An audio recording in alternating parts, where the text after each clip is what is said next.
প্রিয় দর্শক, আপনাদের সকলকে শুভেচ্ছা জানাচ্ছি, স্বাগত জানাচ্ছি আমার ভিডিওতে যুক্ত থাকার জন্য। আপনারা সামাজিক যোগাযোগ মাধ্যম এবং গণমাধ্যমের কল্যাণে ইতিমধ্যেই জেনে গেছেন যে জাতীয় নাগরিক পার্টি এনসিপি তাদের ১২৫টি আসনে তাদের যে মনোনয়ন সেটি চূড়ান্ত করেছেন এবং আজ রাজধানীর বাংলা মোটরে তাদের যে অস্থায়ী কার্যালয় রয়েছে সেই অস্থায়ী কার্যালয়ে এই ১২৫ জন প্রার্থীর তালিকা কিন্তু তারা ঘোষণা করেছেন।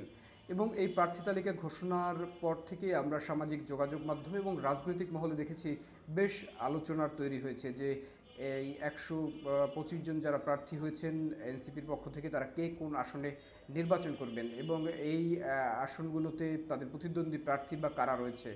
এবং বিশেষ করে একটি আলোচনা আমরা সামাজিক যোগাযোগ মাধ্যমে দেখেছি, সেটি হচ্ছে যে রিক্সা চালক সুজন মনোনয়ন ফর্ম সংগ্রহ করেছিলেন এনসিপি থেকে ঢাকার একটি আসনে নির্বাচন করার জন্য, সেই রিক্সা চালক সুজনের নামটি কিন্তু এই ১২৫ জন যে প্রার্থীর তালিকা প্রকাশ করা হয়েছে তার মধ্যে নেই। কিন্তু তারপরও ধারণা করা হচ্ছে যে হয়তো বা পরবর্তীতে কিংবা নাও করা হতে পারে, আবার করাও হতে পারে পরবর্তীতে, যে এই রিক্সা চালক সুজনের নামটি হয়তো বা প্রার্থী তালিকায় আসতে পারে।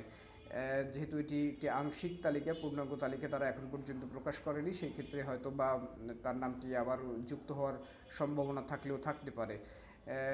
আমরা আজকে যে বিষয়টি নিয়ে আলোচনা করতে চাই, যে এই প্রার্থী তালিকা প্রকাশ হওয়ার পরে কিন্তু আমরা দেখেছি যে সামাজিক যোগাযোগ মাধ্যমে কিন্তু একটি আলোচনা তৈরি হয়েছে যে এই যারা বৈষম্যবিরোধী ছাত্র আন্দোলন থেকে শুরু করে যারা এই যে জাতীয় নাগরিক পার্টি বা এনসিপি গঠন হওয়া পর্যন্ত বা পরবর্তী সময়ে নেতৃত্বের ভূমিকায় ছিলেন বা দলকে সচল করার ভূমিকায় ছিলেন, সেই সকল কেন্দ্রীয় নেতৃবৃন্দ আসলে কে কোথায় নির্বাচন করছেন।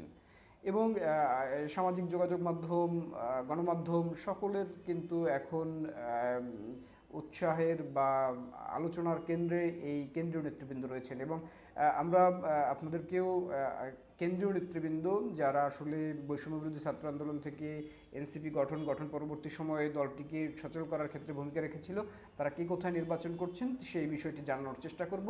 আমরা ১২৫ জনের ভিতর থেকে ৭ জনকে বেছে নিয়েছি, যেখানে দলের আহ্বায়ক সদস্য সচিব থেকে যুগ্ম আহ্বায়ক যুগ্ম সদস্য সচিব পর্যন্ত রয়েছেন, যে আসলে কে কোথায় নির্বাচন করবেন। আমি যদি প্রথমেই বলতে চাই যে দলটির আহ্বায়ক যিনি রয়েছেন নাহিদ ইসলাম, তিনি একসময় ছাত্রদের প্রতিনিধি হিসেবে এই অন্তর্বর্তীকালীন সরকারের উপদেষ্টা পরিষদেও ছিলেন এবং উপদেষ্টা পরিষদ থেকে বের হয়ে তিনি কিন্তু এই যে জাতীয় নাগরিক পার্টি বা এনসিপির নেতৃত্বে আসেন।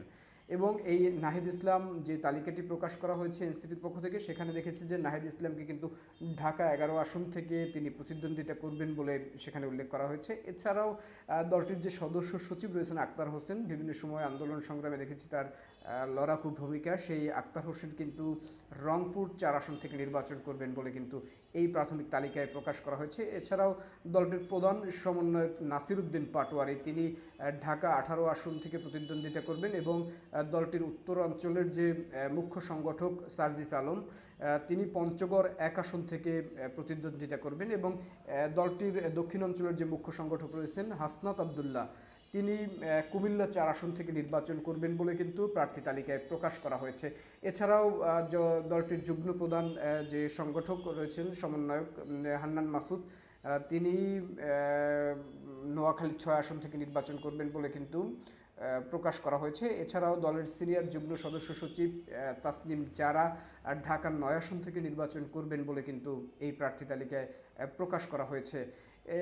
এই প্রার্থী তালিকা প্রকাশের পর থেকেই আমরা বিভিন্ন সামাজিক যোগাযোগ মাধ্যম এবং গণমাধ্যমের একটি বিষয় দেখলাম, যে সেটি হচ্ছে যে এই যে ১২৫ জনের তালিকা প্রকাশ করা হয়েছে, এছাড়াও তো আরও অধিকাংশ আসনেই এখন পর্যন্ত এনসিপি তাদের প্রার্থী তালিকা চূড়ান্ত করেনি।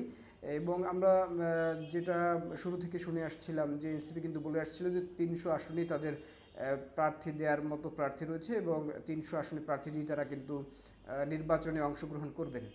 সেই জায়গা থেকে হয়তোবা কিছুটা রদবদল আসতে পারে, কারণ কি সম্প্রতি তারা এবি পার্টি সহ আরও একটি দলের সাথে কিন্তু তারা মোর্চা করেছে এবং জোটবদ্ধ হয়েছে এবং এই জোটবদ্ধ হওয়ার কারণে তাদের জোটসঙ্গী যারা রয়েছে, আশা করছি যে তাদের ৩০০ আসন থেকে হয়তো বা কিছু আসন ছেড়ে দিতে হতে পারে। এই কারণেই কিন্তু আমরা দেখছি যে এনসিপি ধীরে ধীরে তাদের প্রার্থী তালিকা প্রকাশ করছে এবং যেখানে জোটবদ্ধ